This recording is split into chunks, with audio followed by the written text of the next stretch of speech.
Bienvenue, on commence avec le typage.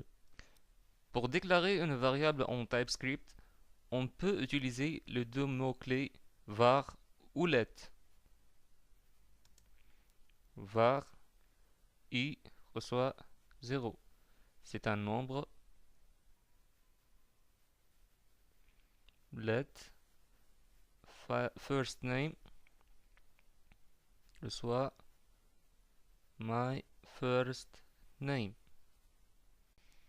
Pour définir le type d'une variable, on met son type après le nom de la variable. Par exemple, var last name reçoit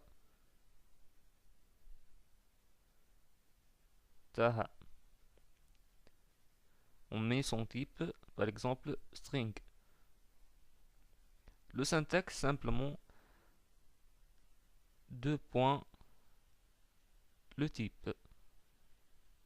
Encore, lors de la déclaration d'une fonction, on peut définir le type des paramètres et la valeur de retour. Par exemple, function hello, ouvre parenthèse, name de type string, la valeur de retour c'est un string encore, on ouvre les accolades, return hello concaténé avec name. Comme ça, on retourne une chaîne de caractères. Parmi les avantages du typage statique, qu'il permet d'éviter les bugs. Par exemple, i ici reçoit 0, c'est un nombre. En JavaScript, l'affectation de roi à i était acceptable, mais en TypeScript, ceci est interdit, car le typage en TypeScript est statique. Tu ne peux pas affecter une chaîne de caractères à une variable de type number, tu auras un bug.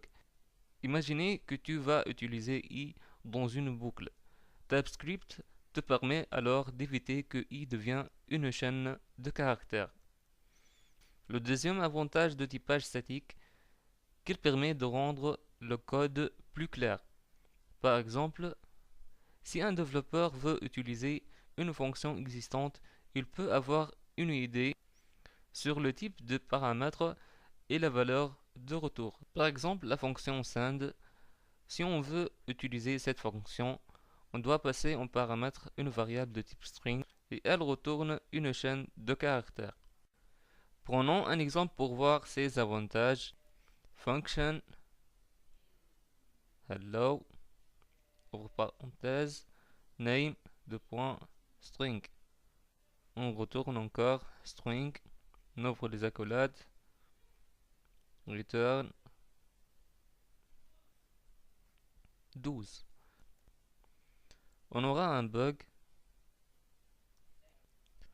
impossible d'assigner le type 12 au type string. Pour corriger ça, on peut changer 12 par name.